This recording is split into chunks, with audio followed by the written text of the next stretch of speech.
Hey students, welcome to the channel learn maths with Anu. आज हम करेंगे क्लास 9 का चैप्टर 6 लाइन्स एंड एंगल्स की एक्सरसाइज 6.2। चलिए स्टार्ट करते हैं फर्स्ट क्वेश्चन से। तो रीड करते हैं first question. Find the values of x and y and then show A B parallel C D. हमें एक्स और वाई की वैल्यू निकालनी है और उसके बाद ये शो करना है कि ए बी सी डी के पैरेलल है। This is A B and this is C D. तो सबसे पहले हमें एक्स और वाई की वैल्यूज निकालनी है। कैसे निकालेंगे? हमें पता है गिवन टू फाइंड आप कर सकते हैं, एंड टू प्रूव ये तो लिख ही सकते हैं। हमें पता है, देखो 50 degree plus x is equal to 180 degree. क्या फॉर्म करेंगे? Linear pair. तो रीजन लिख रही हूँ मैं, linear pair. The value of x will be 180 degree minus 50 degree which is equal to 130 degree. तो x आ गया मेरे पास 130 डिग्री। अब y क्या होगा? देखिए ये क्या फॉर्म कर रहे हैं, वर्टिकली अपोजिट एंगल्स। तो y is equal to 130 degree. Reason is vertically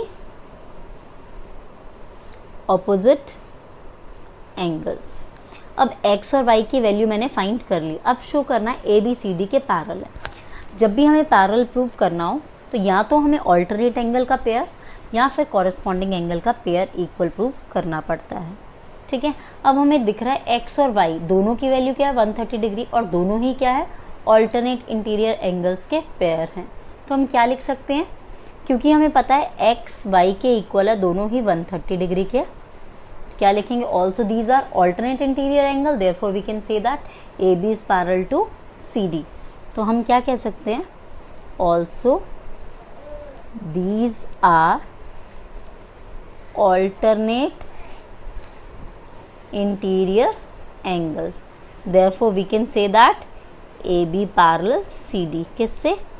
by converse of alternate angle axiom हमारा प्रूव हो जाता है, hence proved।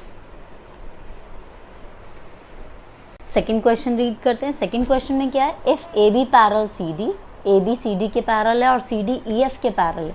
मतलब गिवन क्या क्या है हमें, A B parallel C D and C D parallel E F. और क्या गिवन है, वाई रेशियो जी 3:7। हमें फाइंड क्या करना है, to find value of x. तो क्या करेंगे, देखिए एक्स की वैल्यू हमें फाइंड करनी है। वाई जी का रेशियो है 3:7, तो हम लेट करेंगे, let y is equals to 3a। मैंने a क्यों वेरिएबल लिखा है, क्योंकि x मैंने इसलिए नहीं लिखा, x ऑलरेडी है हमारे पास, तो कंफ्यूजन ना हो जाए, इसलिए मैंने वेरिएबल क्या लिया है, 3a। And z is equals to 7a। अब हमें पता है y और z, देखो इसको मैं नाम दे देती हूँ एंगल 1। ठीक है, हमें पता है z is equals to angle 1। कैसे एंगल्स हैं ये, कॉरेस्पॉन्डिंग एंगल्स। तो हम क्या लिख सकते हैं, अब मतलब ये भी कितना हो गया, 1 भी कितना हो गया, z के इक्वल हो गया क्योंकि ये कॉरेस्पॉन्डिंग एंगल है। और y और z का अब क्या रिलेशन है, y plus angle 1 is equal to 180 degree. क्या फॉर्म करेंगे, लीनियर पेयर। तो y को हम लिखेंगे 3a और 1 कितना है, z के equal is equal to 180 degree. और z को हम क्या लिखेंगे, z है 7a के equal, 7a is equal to 180 degree. This will be equal to 10a is equal to 180 degree. It means a की वैल्यू क्या होगी, 180 degree by 10 which is equal to 18 degree. a आ गया मेरे पास 18 डिग्री। बट हमें a की वैल्यू नहीं, हमें तो y और z की वैल्यू पहले फाइंड करेंगे। तो y कितना है मेरे पास, y है 3a, इट मीन्स 3 इंटू 18, 18 3 ज़ा 54 डिग्री। और z कितना है, 7 है, मतलब 7 इंटू 18 126 डिग्री। तो मेरे पास ये दोनों वैल्यूज़ आ गई हैं। अब मुझे निकालनी है x की वैल्यू। x की वैल्यू कैसे निकालेंगे, x और y में क्या रिलेशन है, x और y को इंटीरियर एंगल्स है, तो दोनों का सम क्या होगा, 180 डिग्री। तो हम क्या लिख सकते हैं, x प्लस y is equal to 180 degree. Reason is co interior angles हैं, ये sum of co interior angles is 180 degree. मैं शॉर्ट में लिख रही हूँ को इंटीरियर एंगल्स। x की वैल्यू हमें निकालना है, y हम ऑलरेडी फाइंड कर चुके कितना 54 degree is equals to 180 degree. तो x is equals to 180 degree minus 54 degree which is equals to 126 degree. x की वैल्यू कितनी आ गई मेरे पास 126 degree. This is what we have to find in this question. Third question पे आते हैं। थर्ड क्वेश्चन में क्या है, if A B parallel C D, अगर ए बी किसके पैरल है सी डी के, E F perpendicular C D, E F C D पर परपेंडिकुलर मतलब ये है 90 डिग्री, और जी ई डी है, जी ई डी ये पूरा है 126 डिग्री। तो हमें गिवन क्या क्या है, given A B parallel C D, E F perpendicular CD, angle GED is equals to 126 degree, and what we have to find, angle AGE, angle GEF and angle FGE। तो चलिए start करते हैं solution.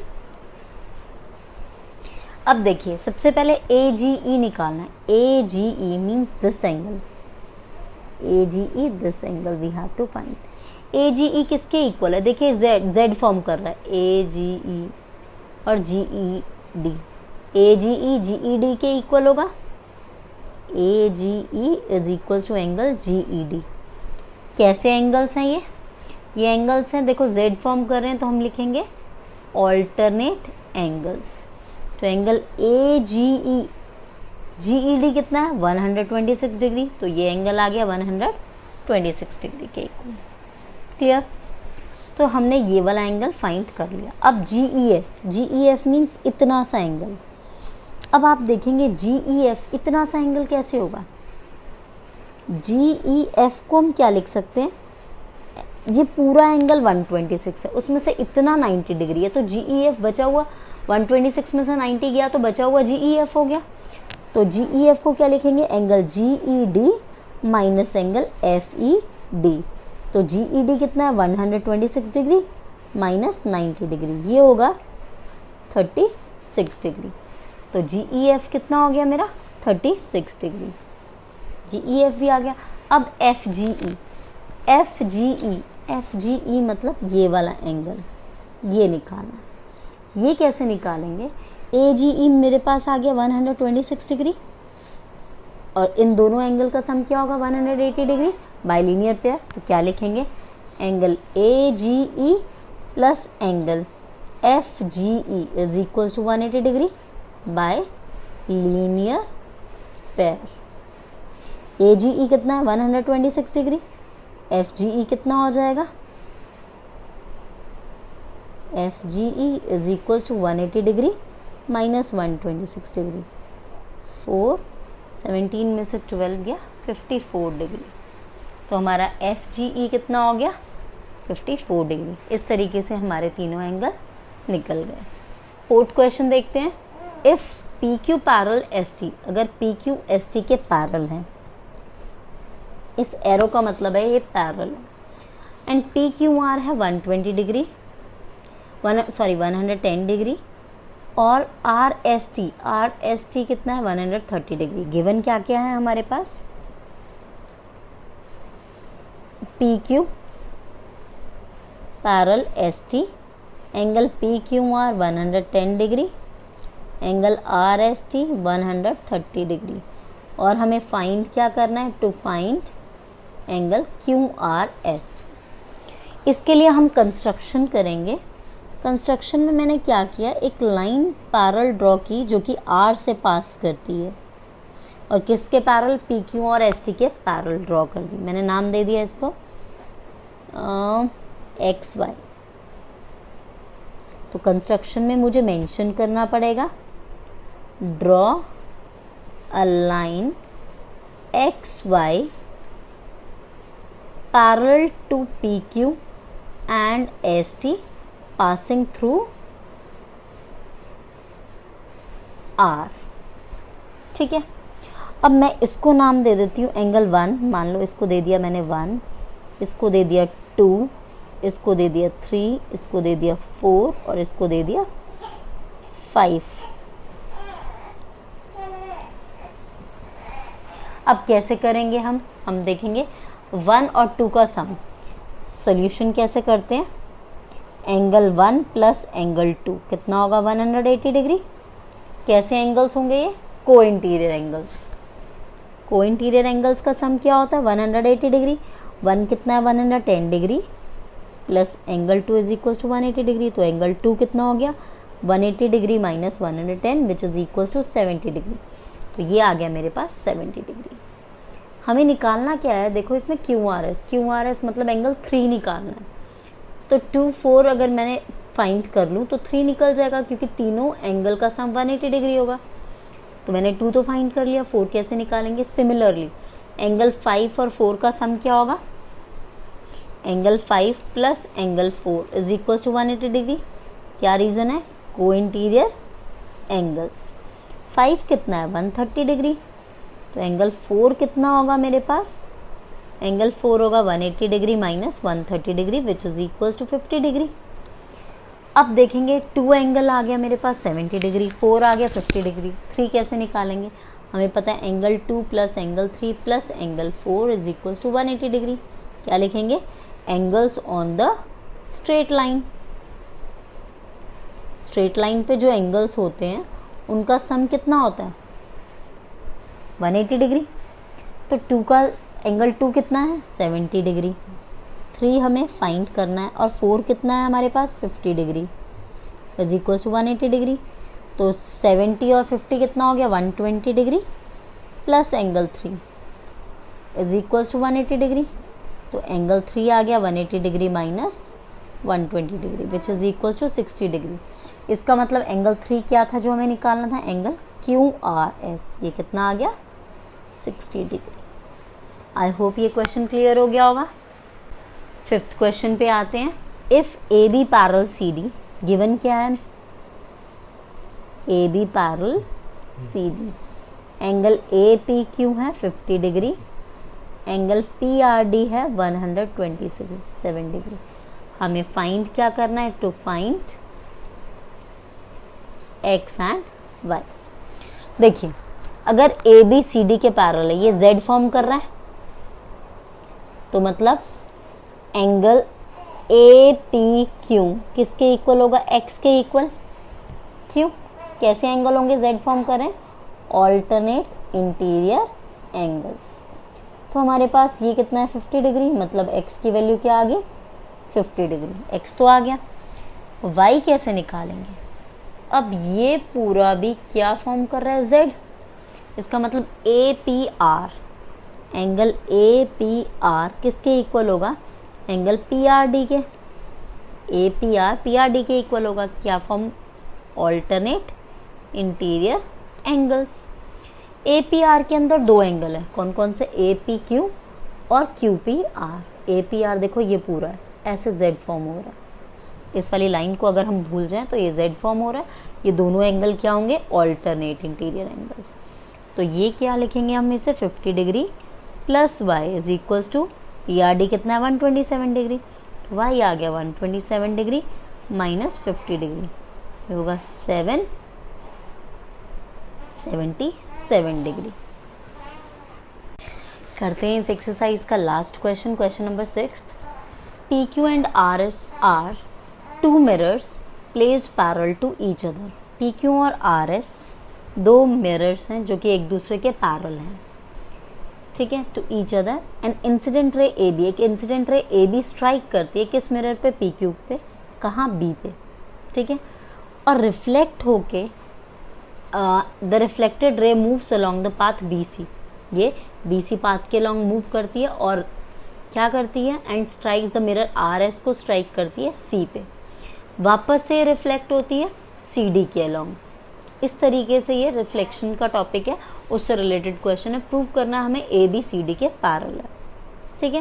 Prove क्या करना है, to prove AB parallel CD। देखो reflected word use हुआ है, तो इसमें आपके लॉज ऑफ रिफ्लेक्शन यूज होंगे। लॉज ऑफ रिफ्लेक्शन क्या होते हैं, angle of incidence normal, incident ray normal and reflected ray lies on the same plane. अब इसमें इंसिडेंट रे है, रिफ्लेक्टेड रे, नॉर्मल तो है नहीं तो मुझे नॉर्मल ड्रॉ करनी पड़ेगी। दूसरा angle of incidence is equal to angle of reflection होता है। देखिए कैसे करेंगे। सिंस पी क्यू पैरेलल है आर एस के, तो देयरफॉर हमने क्या किया, कंस्ट्रक्शन की हमने, नाम दे देते हैं, ये एक नॉर्मल रे ड्रॉ की है मैंने। नॉर्मल क्या होती है, परपेंडिकुलर होती है मिरर के, तो मैंने नाम दे दिया इसको क्या, एक्स, बी एक्स और सी वाई। तो draw B X perpendicular P Q and C Y perpendicular R S. Y C लिख सकते हैं, Y C perpendicular R S. ये क्या है, ये दोनों नॉर्मल रेज हैं। तो नॉर्मल रेज क्या होती हैं, हमारे जो मिरर होती है उसके परपेंडिकुलरली प्लेस होती है। मैंने इसको नाम दे दिया angle 1 2, this is 3, this is 4।